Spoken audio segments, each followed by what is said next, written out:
Claire, what would be the coolest animal to scale up to the size of a horse? Oh my gosh.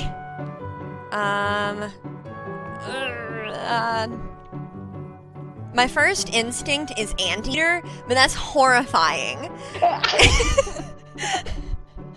I don't know if you've ever watched Avatar: The Last Airbender. Yes. But that little thing, the little sea shrew thing, that's basically what I have in mind, and that's horrifying. What would you scale up to the size of a horse? I've been thinking about it, and rabbit keeps coming to mind for me. But can you imagine a horse-sized rabbit? Like that's also horrifying. I know. Have you ever owned rabbits? Yes, for a brief time. They're dirty and mean and I know. Yeah, it kind of makes me think of the rodents of unreasonable sizes or whatever it is from The Princess Bride. Yes, absolutely. Oh my gosh, those weren't horse sized, but like if they were, jeez. Oh, yeah, they were big enough. Oh my gosh. Well, if you're listening and you know what animal you would like to scale up to the size of a horse, make sure you rate us 5 stars or leave us a comment on YouTube and let us know. But thank you for joining us for episode 4 of the Overreacting and Overalls podcast.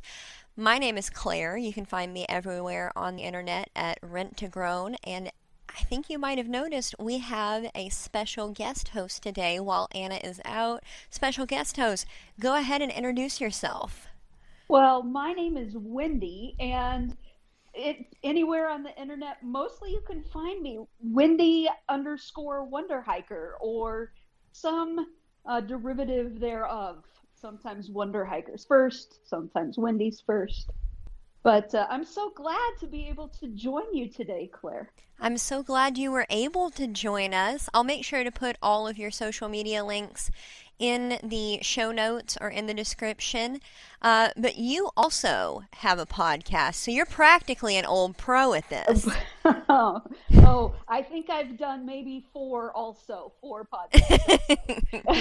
Well, tell us a little bit about your podcast. Where can we find it? So you can find my podcast, Wendy by Design, on Anchor and all of the places that Anchor distributes it, Spotify and all of those fantastic places.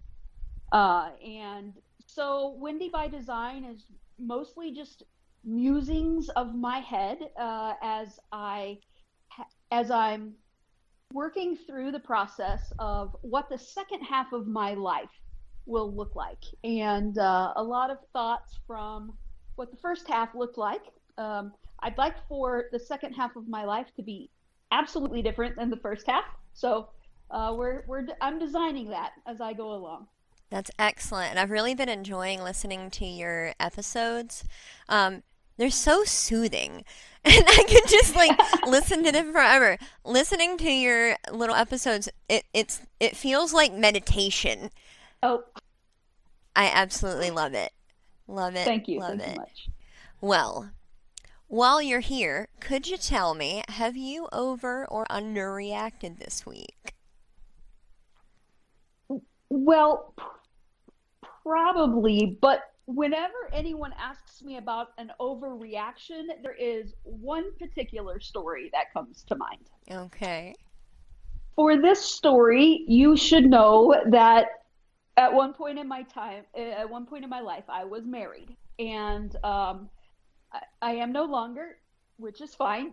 My husband at the time was he always wanted me to drive, and he would say, "We just need to go to this one place. Would you just take me to one place?" And it was usually after I had gotten off of work, so in the evening. And I don't know about you, but I turn into a pumpkin fairly early. Like, I'm off work and I just want to be in my home, and that's pretty much it.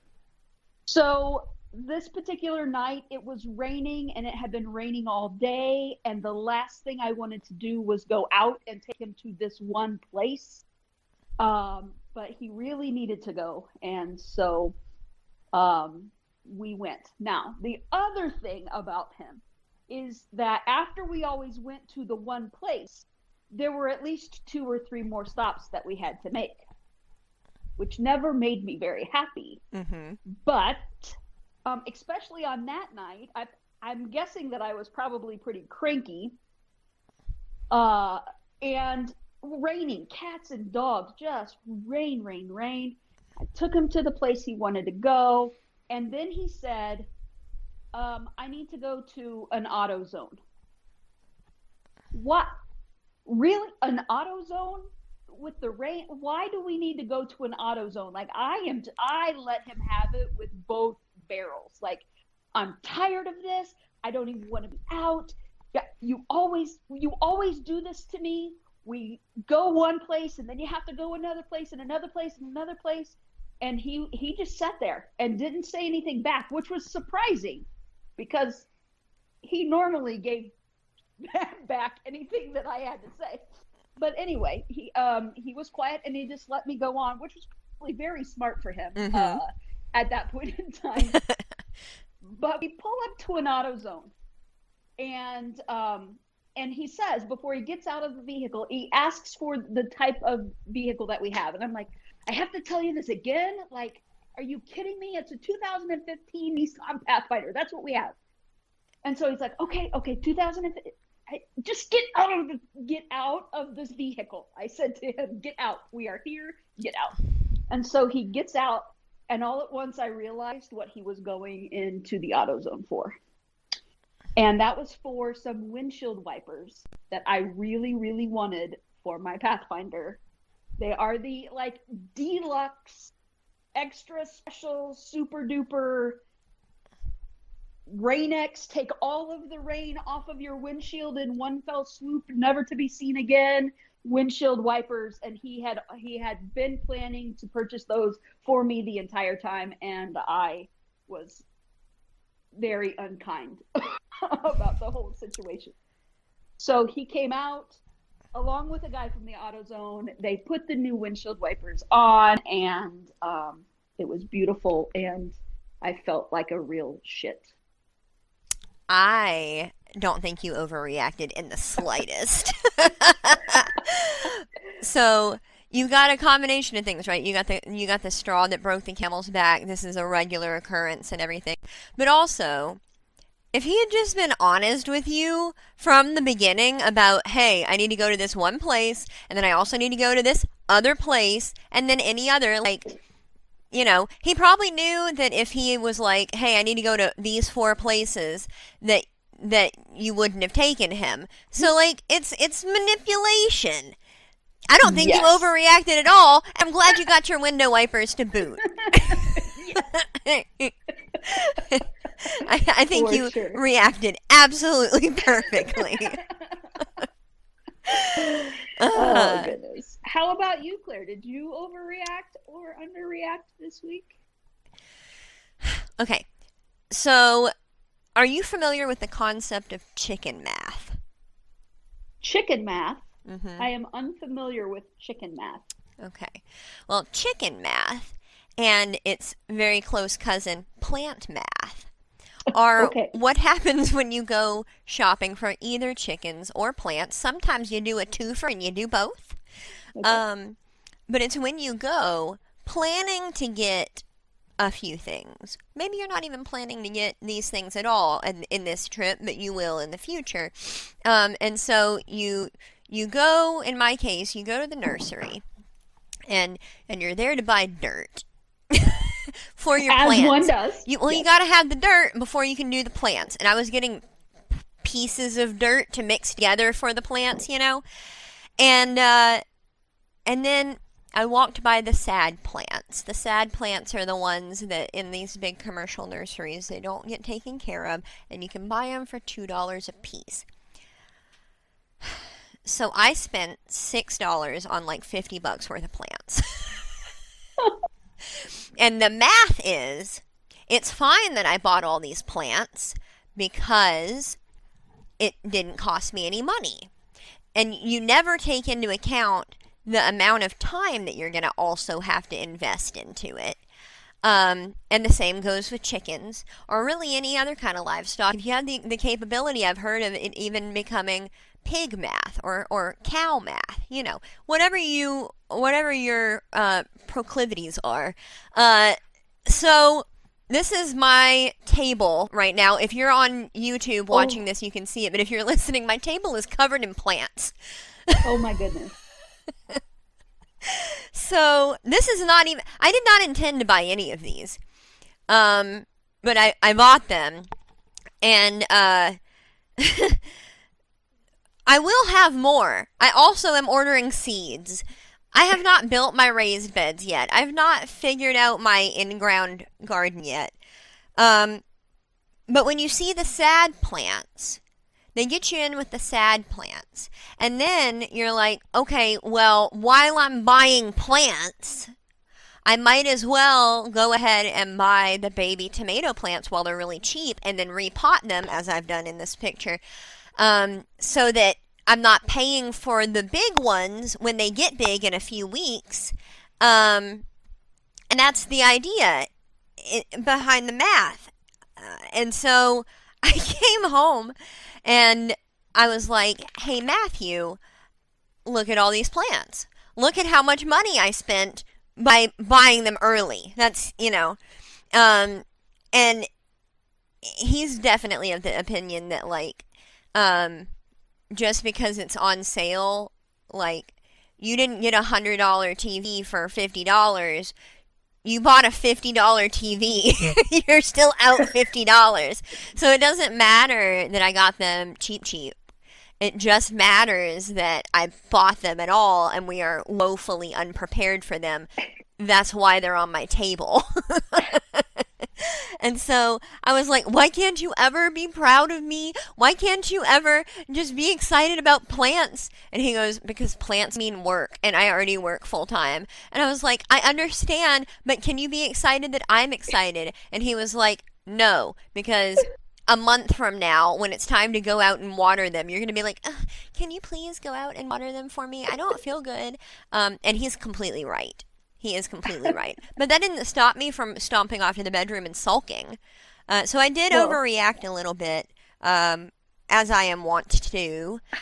But yeah, now I have a lot of plants.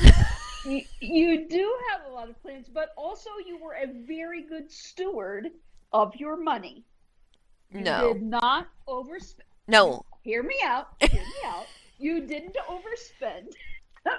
Now, okay, maybe not, but we're trying here. Okay, but while I was there, because I was there for dirt, I did buy dirt. It's not going to be enough dirt, but that's all the plants. So I also, they had on clearance. They had the pub lights. Like, you go to like a beer garden and they have the Edison bulbs. They had those on clearance. So of course I spent $40 on pub lights. Those are a necessity. And because I don't have an outlet on the outside of my house, I also had to buy foam for my window because I'm going to have to run an extension cord out of my window. And of course I bought a dowel because I'm going to have to put a dowel in the window to keep it from being able to be open. And then I had to buy an 8-foot cedar stake that looks like a lance because I'm going to have a third point of contact for the pub lights to hang on. Oh, Claire. So I did spend almost $80 when I was supposed to go buy $20 worth of dirt. I mean, what's 4 times the amount of the budget? What's that? No big deal. So yeah, that was. I'm not willing to say that it was a mistake. It was a choice that I made, and what I will do now is when I talk to my therapist this week, I will let her know that I'm doing that fun thing that some people who live with bipolar disorder do, is that the weather gets nice and they get manic and they go out and they spend all of their money. Would Yep. I have spent more money had I had more money on my card? Yes. Yes. Did I go to the checkout counter with more things than I could afford? Also, yes.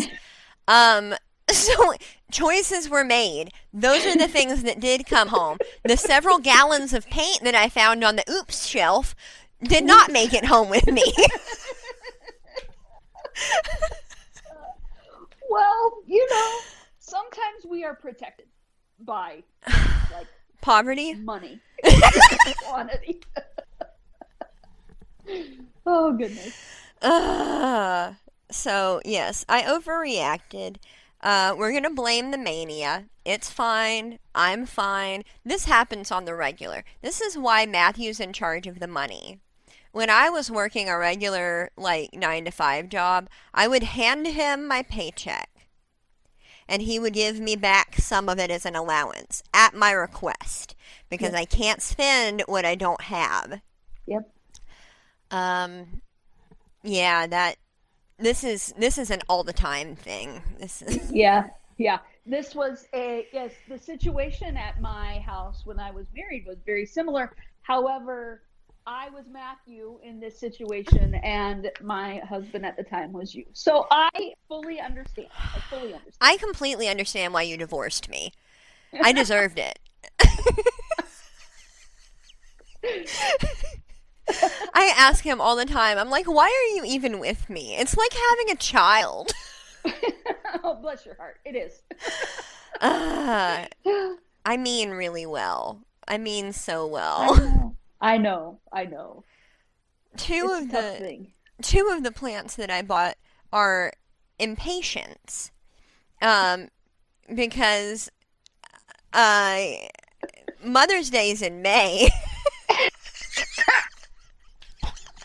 And I had the same thought.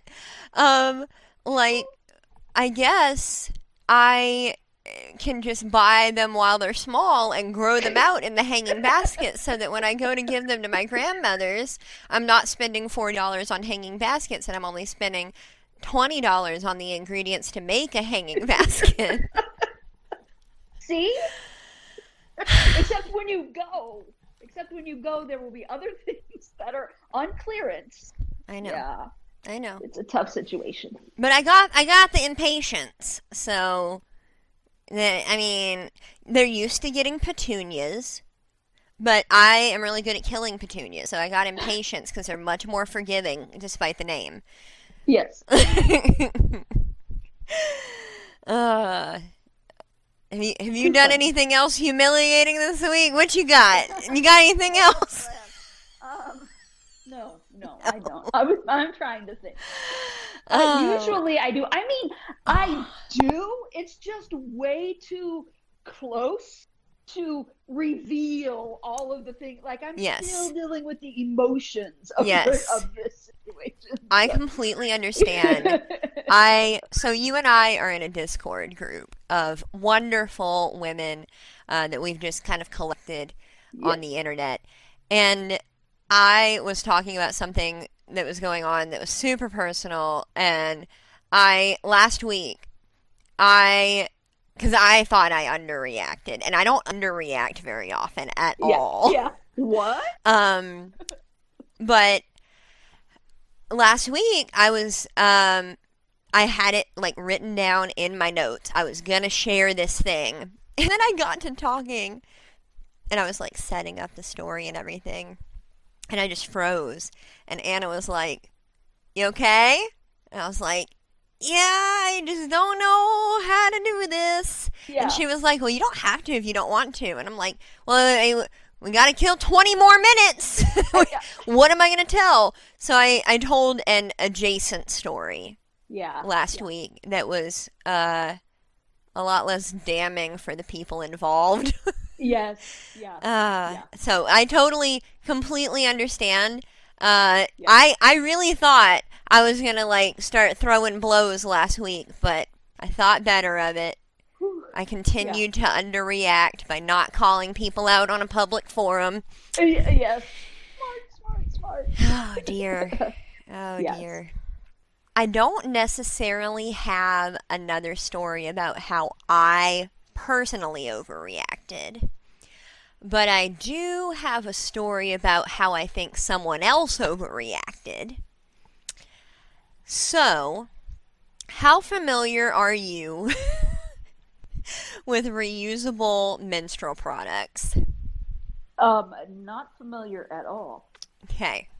Oh, So, I take that back. I mean, I know of them. yeah. Like, but no You don't know them personal in the experience with biblical them. sense? I don't know them in the biblical sense. No, but I do know of them. Okay. So, a friend of mine that I met on TikTok, he's a man in his 50s. He's great. I call him my TikTok dad. We love him. He has spent the entire pandemic making and giving away masks to anyone and everyone for free. He has made thousands of masks. Wow. And now that he has a nice stockpile, he's like, okay, pandemic, hopefully, knock on like wood or something. He's like, the pandemic is winding down, hopefully, and I have a big stockpile of masks left over. We will be covered on masks for the end of time. And he, wasn't going to be sewing them anymore. And I was like, okay, what's your next move? Are you gonna start selling and like sewing and selling stuff? Are you gonna open an Etsy? And he was like, I don't know. Like, I don't really have a project in mind. And I was like, hey pops, could I give you a project? And he was like, yeah, sure, kiddo. What do you need? Whoops. And I said, what about reusable menstrual products? And he was on a TikTok live, and I was in the comments asking this, and he just was like, what? And I was like, yeah. And he just started laughing. I think because he thought I was kidding. But I was like, yeah, no, you should look it up on Etsy. They go for like a good amount of money, And I was giving him the cost breakdown because I looked at trying to make some, but I can't sew. Like, I sew by hand, but the idea of trying to use a sewing machine, I would almost rather die. Almost. Yes. I own a few sewing machines, and I've tried to use them, and I cannot. So, I had already done the cost breakdown. I already had patterns and everything that I could share with him. And so I was like, no, I'm serious. You stand to make this much profit. Like, you could afford to more than pay yourself minimum wage to make these. That's great as far as crafts go. And every time I've brought it up, he just laughs as a defense mechanism because he's a man in his 50s talking to a girl in her 20s on the internet about reusable menstrual products. And so we've been talking about him, and I went to Joanne and bought a bunch of remnants because, he needs to like test out the different stuff. He's gonna ship me back some prototypes. I'm gonna use them, and I'm gonna give him feedback. But he already had the little thing that punches the snaps. Yeah. For the wings. He is very uncomfortable with the word wings. and so I told him, I was like, wait till you get to the part about interlabial pads. Just you wait. Just you wait. But anyway, so I've talked him into making these. And we're going to do some product testing. And he's about to do it. He's going to open an Etsy store and not have his name or his face anywhere on it. Because he says nobody wants to buy menstrual pads from a 50-something-year-old white man on the internet. Right. But I've got him on Marco Polo now. Where we can just like send messages back and forth. And so I sent him the remnants. He opened them and was like, okay, which ones do you want? And I was referring to them as skin side and panty side for the inside and the outside fabrics. Right. And he was like, "Can we not do that, please? Can we just call it inside and outside? I can't do this. I can't tell you skin side and panty side." Oh my gosh. But I'm really excited to try them out. Here in a few weeks, I'll give some feedback if anybody's interested. We can start like a email list if anybody wants to pre-order. Oh, too funny. I was telling my grandmother about it, and she's turning 80 in May. Oh, wow. And she was like, "Why would you ever want to do a thing like that?"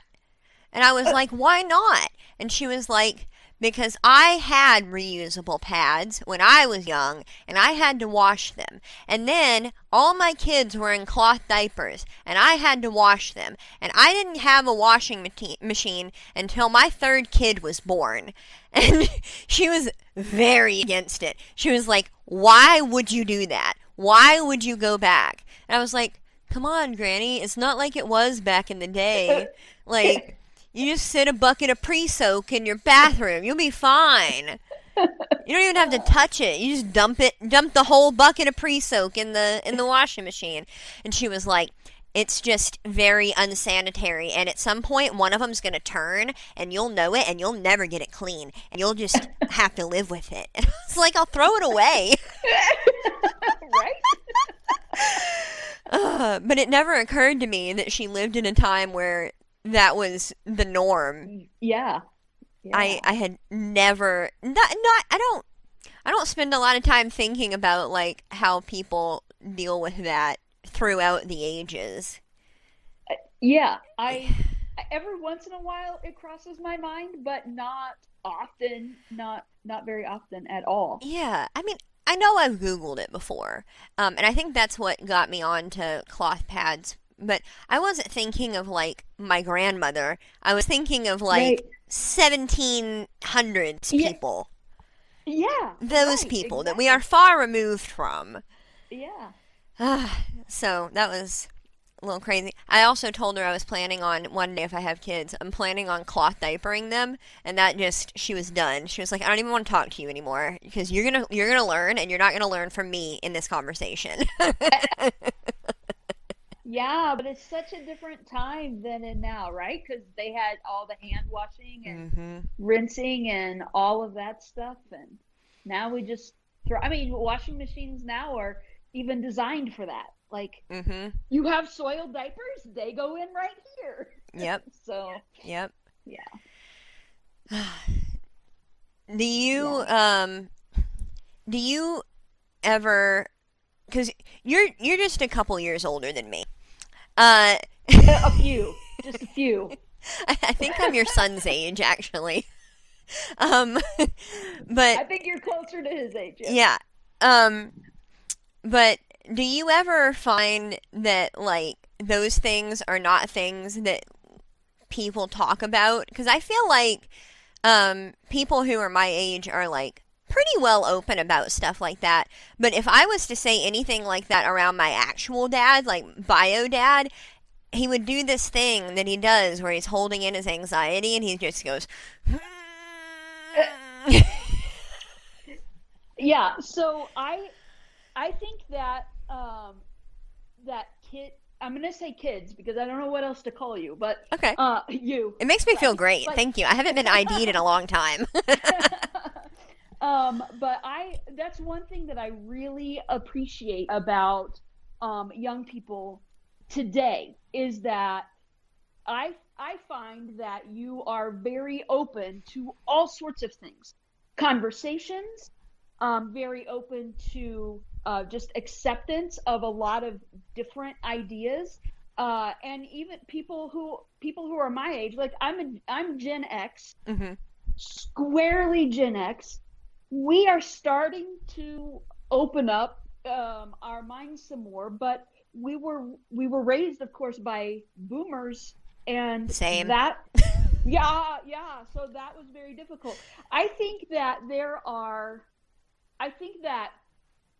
that Gen Xers are probably more capable of talking about things like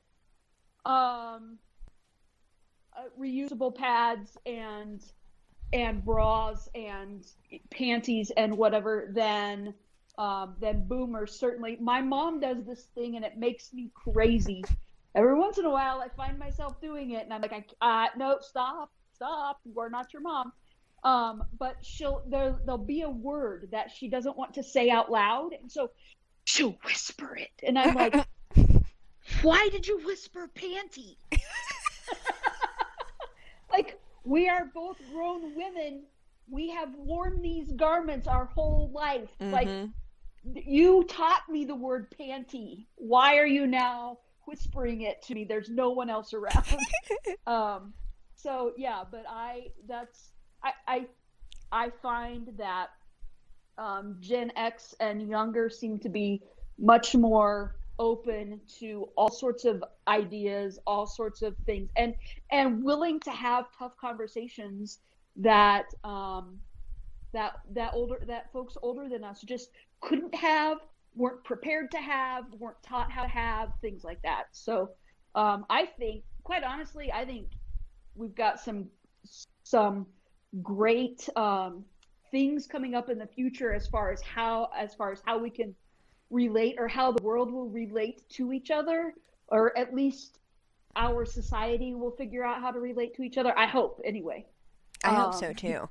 Yeah, because you guys collectively are so open and willing to have those discussions. And I'm interested to know why do you, on the Gen X side, because I was also raised by boomers. My parents are late boomers. They were born in the early 60s. And I don't know if I've ever shared this on the internet before. I was never given a talk at all. I was not. No. And I didn't get it from school until I was a junior in high school. So because I think about like the Gen X people in my family, they are much more boomery. They are not willing to have any kinds of conversations like that. And my parents certainly weren't. I remember I was trying to think about the closest thing I've ever had to the talk was I was outside playing. I was probably about 11 years old. It was right around the time that I was being forced to wear bras. It was that time. Yeah. And I came in from playing outside with the neighbor kids, hot, sweaty summer day. I ran in, got a glass of water, chugged it, sat my cup on the counter next to my mom where she was washing dishes, and started booking it back out the back door. And she goes, "Claire?" And I just stopped and I turned around. I was like, "Yes, ma'am." And I can see her like it was yesterday. She had the dish rag in one hand and she had it on her hip, And she goes, "I just want you to know," she looked me square in the eye, Wendy. Okay, look. She goes, "I just want you to know that your private parts are called a vagina." And I was like, "Okay." And she goes, "Do you have any questions?" And I was like, "Can I leave now?" And she was like, "Yes." And she was very uncomfortable. I was very uncomfortable. We never talked about it again. To the point that I had my period for 2 years before my mom found out. Oh my goodness. And that's some tea.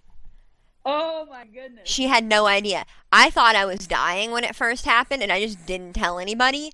And then I figured out what it was, and I was like talking to my friends about it and stuff. And where we went to church, and thankfully we were super into church at the time. So we were going 3 nights a week. And they had a, like, what do you call it? The box in the women's room with like free pads and shit in it. And I would steal out of there. And I would always make sure to leave some. But I would take whatever I could throughout the week so that I would have a stockpile. And that's what I did for 2 years. Oh my goodness.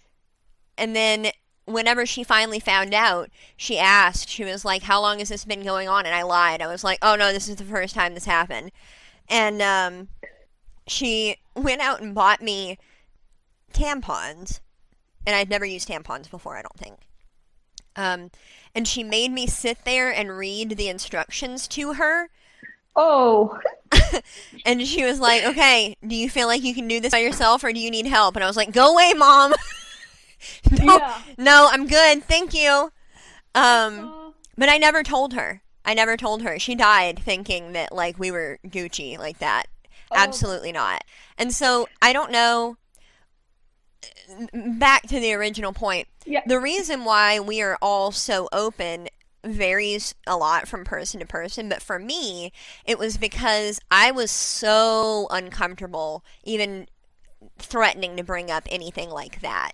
And it was never, we can't talk about this thing. It was just that it made my parents so uncomfortable, and my dad would do that thing. And so, I mean, your generation, I'm sure your parents were the same way. What's the difference? What do you think changed in there that we're just like, fuck it? Well, that's a great, that's a great question.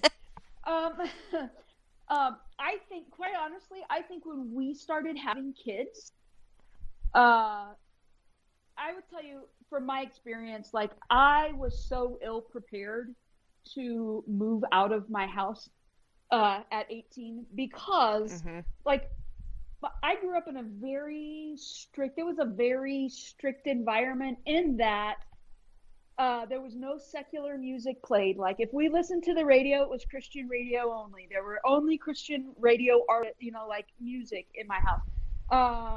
We also were at church all of the time. Did we live the same life? You pretty much, I think. And we could not talk about anything that was bad. So people who did drugs were bad. Mm-hmm. People who smoked were bad. Uh-huh. People who drank were bad. People who had sex were bad. And we couldn't talk about those things. And so I was very ill prepared. I remember at school, I was in the 6th grade, I think, and they showed us what happened when you put a tampon in water and it expands. And my mom was like, okay, so you're going to start bleeding and here's a pad. And my, that was all that. I remember being in like being 15 or 16 or so. And my mom and I were driving in our car and she's like,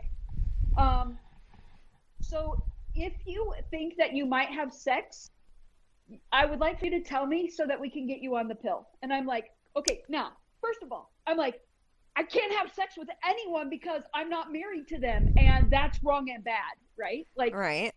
That's bad. I can't be a bad person. I have to be a good kid. No smoking, no drugs, no sex, no.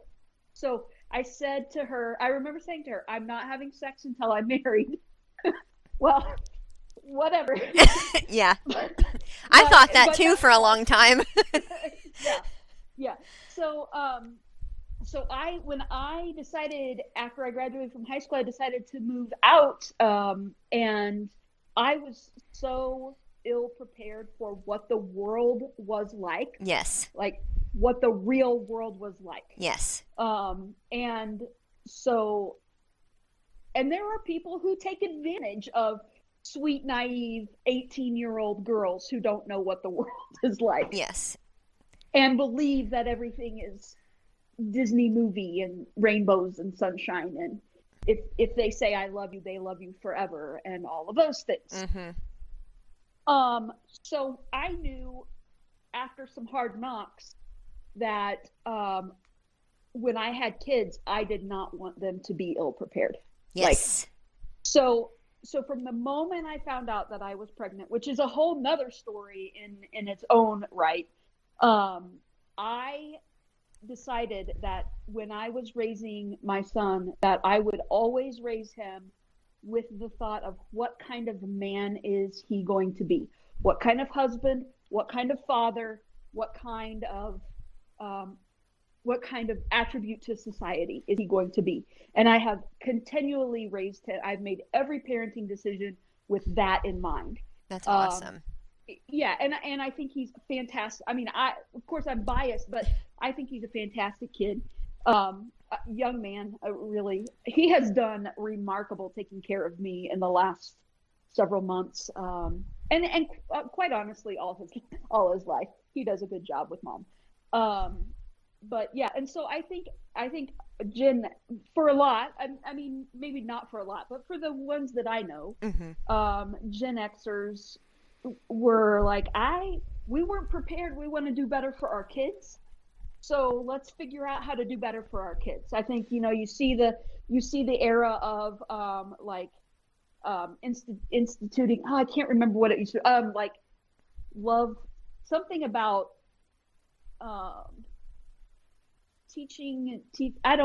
there was some like phrase around this parenting type of situation where the kid had time out for 1 minute for every age, right? There were consequences for the behaviors. Everything was explained, like the super nanny thing. Yeah, very much like the super nanny thing. And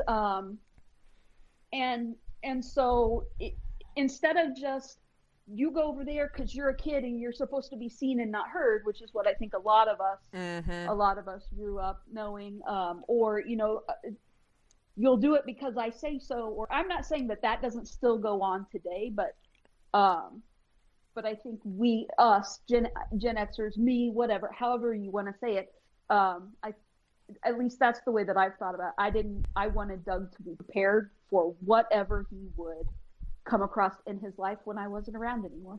That's so awesome. I definitely, and I've talked about it before, the phrase that I had, like, beat into me as a child, pretty much literally beat into me, was you need to live in the world and not of the world. And nobody actually told me anything about the world, so I didn't know if I was in it, around it, any of those little prepositions. I didn't know anything about anything. And then my mom died when I was 16, and like my dad couldn't. What's he gonna do with a 16-year-old girl? Like, right. Anyway, so I learned so many things so fast. And like you said, I was woefully unprepared. And like any 16-year-old or 17-year-old is probably not going to be prepared for everything that they come across going to a public high school. But I had been homeschooled in a religious family. I didn't know anything about anything. I literally didn't know anything about anything. I don't want that for my kids. I don't have any kids right now, so obviously, like, there's a lot of stuff I'm gonna have to figure out on the fly. But I haven't come to terms with like how I let them like figure stuff out along the way without letting them get in too over their heads, because I was drowning. I was way in over my head. It is. Listen, Love and Logic was the thing that I was trying to think I love Love and Logic. I've been researching that. Yeah. Okay. So, and not that I'm not saying there's anything wrong with it at all. I think it's a wonderful program. That was like when we started having kids, that was really coming up, because like you don't beat them and you don't, you explain things to them. So, and I mean, I certainly have had plenty of days where I would not win Parent of the Year for anything. But the truth of the matter is, Claire, you every day you learn on the fly. Every day you learn on the fly with kids, and I used to get so frustrated because my son and I, as little, even, when he was just a wee tiny baby, we would figure out what was working, and I'd try to do the same thing that was working, and all of a sudden it didn't work anymore. And I'm like, no, you're supposed to keep on with this. So it's just a constant, like, constant adjustment. And I mean, I put a lot of pressure on him in some ways, just um, like here's a situation. So, you know, when kids are little, people will say, "What do you want to be when you grow up?" Right? And so we would have those conversations, and he would say, "I want to do this," or "I want to be a race car driver," or "I want to do this," and I'm like, "Okay, so how are you going to get there? Like, what are you going to do?" And we would have those types of conversations. Now, I'm very blessed in the fact that my son is intelligent, and we've been able to have that type. I mean, he's been an incredible son. I know that there are parents with children who would love to do that, but they can't for whatever reason, right? Either the parent isn't there and have that ability, or the child doesn't have that ability. So there's all kinds of different things about that. But it worked for me, because we just had a great little balance. But it's just a constant, how do we adjust? It's a constant, how do we adjust? Now, there are times when he's like, "I know that you're making a mistake. I know." That's the hardest part about being a parent, is letting them have the autonomy to make a mistake. But that was the other thing that I wanted for him, was for him to be autonomous, and to know what that meant, and to deal with that. And so he has. Now he's a senior in high school. He should be dealing with scholarships and things like that. I mean, he's ready to go to college in the fall, and 4 of his 5 classes this spring are college level classes. So, I mean, I'm very, very proud of him. Don't get me wrong. But the scholarship applications and things like that we talked about are not getting done. And I just have to stay out of it, because his life, his decision, his education, what happens as a result of that is on him. And that's part of being autonomous. Let me talk to him. let me talk to him. Because I have dropped out of college 3 times now. And I'm still paying student loans for the first semester that I went. And I failed all of my classes. And I wish I probably still would have failed my classes, because there was a whole thing surrounding why I failed. But it would really be nice to now, 10 years later, not still have $6,000 in student loan debt. Yeah. Doug, do the thing. I know. And I know it's overwhelming, because that's why I didn't do it. I was working, and I was going to school, and it was very stressful to do those things. And then on top of that, I had to pour my heart and soul into some essay I didn't want to write. Yeah. And you can't rinse and repeat and shove the same essay at everybody. And so it was really overwhelming, so I just didn't do it. And so I understand and I empathize, but I'm telling you, 10 years on, don't do that. Yeah. Oh my gosh. I know. So it took me 20-something years to finish my bachelor's degree. I too started and dropped out of college 3 times. The first year I went right after high school. I remember sitting in one of my first classes, and I wanted to be a teacher. And so I was sitting in a entry level, a 100 level education class. And it was this huge class. I mean, it was probably 35 or 40 people in there. But I'm I remember the teacher saying something, and I'm like, I can't teach anybody else's kid. I don't know. I'm just a kid. And I was so afraid. But in that moment, that was the moment that I started failing everything that first semester. And then I went away for a while, and I lived life and came back and tried again and went away. And so in 2010, my dad said to me, "You really need to finish your bachelor's degree." And I'm like, I don't really need to do anything. I didn't, because I was still like, "Yes, sir. Yes, sir." By the way, my dad was not who was so very strict. My parents were divorced, and it was my stepdad and my mom that I lived with for my life. And I saw my dad and stepmom on the weekends and holidays. Um, but I was not going to cross him. He said, I think you really should finish this. This is how and why. And I said, listen, if I can find a way to do it all online, I will do it, because I'm working full time. I got a young kid, I've got whatever, I got life. And I did. And went back to school. It took me 4 years essentially I had to do almost all of it again. But if I had had the option of doing it online when I was first out of high school, that would have been preferable for me. But I still have $40,000 in debt that I'm paying off for that. Yeah. Well, I did have a quick question, just to back up for just a second. If you don't want to talk about it, that's fine. What flavor of Christianity did you grow up in?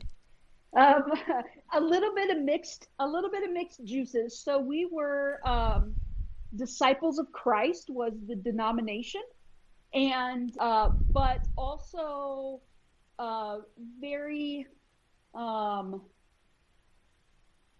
though not at our church necessarily. We would go other places that were much more Pentecostal, much more spirit filled. So I have some background in both. Now I go to an American Baptist church. I love the American Baptist way, and it's been great. So it's awesome. Yeah. I grew up Southern Baptist. And that's, I didn't realize when I moved up north, I didn't realize that all Baptists weren't Southern Baptist. I had no clue. That's more of like not knowing anything about anything. Yeah. But I moved up north, went to a Baptist church up there, and in a lot of ways it was really similar, but I don't think it's because they were Baptist. I think it was because they were such like fundamentalist Baptist. Yeah. So I went up there, and the things that were familiar included handmade dresses, long hair, and all the men were wearing very staunchly pressed suits. The things that were different, nobody raised their voice at any point during the sermon when I went to the Baptist place up north. In a Southern Baptist thing, there's like a particular cadence associated with the yelling. And so it was very boring. I was like yawning. I was like, what do I, I was brought up on the hard stuff. Right. But I also have... That's top shelf Jesus up there. Holy Spirit there. But I also have some, like, definitely like some religious trauma associated with some of the churches that we went to. And so like now I definitely am not Southern Baptist. For sure not that. Never again. Even though I've tried really, really hard to be. Even up until a couple of years ago, like last year, I was still trying so hard. I was involved in the church. I was doing the choir stuff, but there was just too much associated with that. And so now I don't know what I am. I'm not a Christian, but also I don't know anybody, because I've moved back to my hometown like a lot of people have over quarantine. Mine was, I moved back beforehand, just a few months beforehand, but I'm back here now, and nobody thinks what I think. And so I don't know what I am or what I'm doing, and I'm okay with that. I used to not be okay with that. All I know for sure is that a couple of months ago I I own a commercial cleaning company, and I've gone out and done bids for several different churches in the area, and I did not realize the variety of churches that we have here. Lots and lots and lots of fundamentalist churches of various flavors and stuff. But one in particular, I am very positive. Because they were a Baptist church that had a living prophet. Not sure how that worked. But I'm very positive that they were a snake handling church. Oh.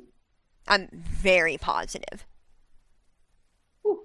So, I've got lots of options. That's what I'm trying to say. I got plenty of options if I want to branch out. You can choose whichever flavor of God you want. You can try them all. I made a TikTok video about some of the issues that I had fairly recently, and I made reference to what I've been calling hazelnut coffee flavored Jesus. And, yeah, that, it's acoustic Jesus. It's the kind of Jesus that you get at, the kind of church you go to where they're non-denominational and the pastor wears pants and they don't speak in tongues. That's the kind of Jesus you get there. It's hipster Jesus, the type of Jesus that if he walked up to you on the streets of downtown Nashville would talk to you a lot about IPAs and how he trained his body not to need deodorant. Like, I don't know that Jesus, but I can imagine him. He has a smell to him. Hazelnut coffee flavored Jesus. Yes, so, absolutely. I don't know. I need a church where, like, I can say things like that and they won't hang me from the rafters as a blasphemer. Yeah, no, I know. And that's one thing that I love. I believe that a lot of American Baptist churches are this way. At least the American Baptist churches of the central region, which is where I am. So that's Kansas, Oklahoma, and Arkansas, are very like, let's figure this out. Kind of very, not Gen X, like millennial, like, Gen Z, like, tell me your story. How do I understand you? How do I build a relationship with you? Because if I have a relationship with you, then I can understand where you are and we can meet, right? Right. And very much not fundamental, not like no creed, no like it's just like, hey, God is love and let's just love. And of course, I mean there's all of the things that are associated with that, but a lot more based on the relationship that you have with God, with God, than on you have to do it this way or you have to do it that way, or if you do this, you're wrong, or if you do that, you're wrong. But I don't know that American Baptist churches everywhere are like that. I would hate to say, Claire, go to an American Baptist church because they will welcome you with open arms, and they're like, you're who? But yeah. I mean, I think they're fairly safe. But I don't know. I've been to a lot of different types of churches in my life. Yeah. Methodist churches, non-denominational churches, all just Presbyterian churches. I went to a Presbyterian college for a hot minute. So, just all kinds of things. But I too am like, I'm not sure. I know what I believe. Right. And I've believed it for a long time, like all my life. But maybe I don't have a full understanding of it. Or maybe I could understand more about it. Like at some point it was, okay, this is what we believe and it's in this box, and you can spread the sides of the box out a little bit, but don't go too far. Because if you go too far, you're blasphemous, right? But now I'm like, but if God, and then what about the universe, and then all of these, and one of the things that I love about the God that I believe in is that I think he's big enough to handle any doubts or questions that I have. Ooh, that's good. Yeah, because I mean, I don't know. I got a little bitty brain comparatively, and And if he's the creator and knows. So if I'm like, I can't buy into this, then I think he's okay with, okay, you can't buy into it. Let's figure, let's work it out. Let's figure it out. Whatever. I personally, I think people get too like, this is what God is, and this is what God says, and it, and that's that, and you can't. There's no interpretation of it than that. Yeah. I know there's a creator on YouTube that I watch a lot. Her name's Jessica Kilgren Fozard, and she is in the UK, and she's a Quaker. Oh, yeah. And so apparently the Quakers in the U.S., like many things that we do here in the U.S., they are conservative extremists. What? But the ones that they have, and not all of them, I'm sure, but like the ones near me, because I looked, the ones where she is in Brighton are very progressive and always have been, and they go through every year or two and they update their standards to reflect the changing of the times. And like, I like a lot of the ideas that they have, and I can vibe with a lot of the stuff, because a lot of their thing is to like hone your moral compass and help others hone theirs, and you know, I really like a lot of that. It's a lot of like self-reflection and stuff like that. So I don't know. I don't know. I don't know what I'm doing. I'm just out here adrift. It's all good. Yeah, it is all good. I think, that's I think it's important for us to have a time or several times in our life where we are kind of adrift, where we take what we have learned and we decide what works for us and what doesn't, what we need to cast away and what we hang on to. Because up to this point in your life, up to this point in a lot of people's lives, like you've been fed what as a parent, I fed my son, right? I gave to him what he needed. At some point in time, he started to say, I don't want that. I don't like that. I don't, whatever. I think that's the same with faith also, or a whole lot of anything else.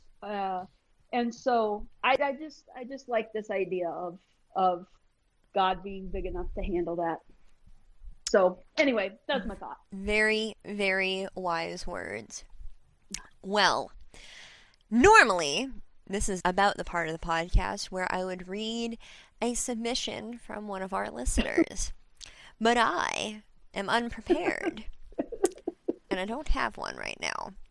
So, with that being said, if you are listening and you have a situation in which you overreacted or underreacted, but maybe you're not sure.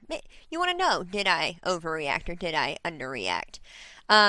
We have this segment where you email us at claireinoveralls@gmail.com or annainoveralls@gmail.com. All of that is in the show notes and the description.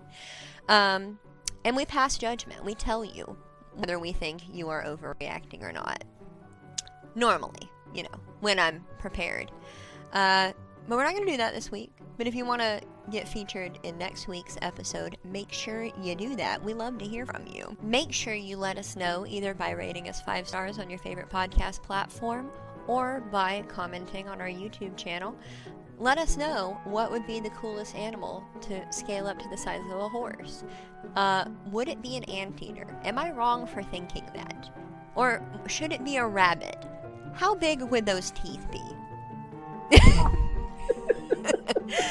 Anyway, thank you so much for joining us for this 4th episode of the Overreacting and Overalls podcast. I've been Claire. You can find me everywhere at Rent to Grown.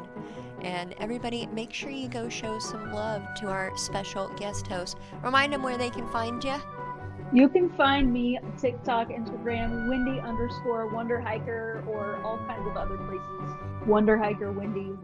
It's somewhere in that area. Or if you're looking for a podcast on any of your favorite podcast platforms, it is Wendy by Design.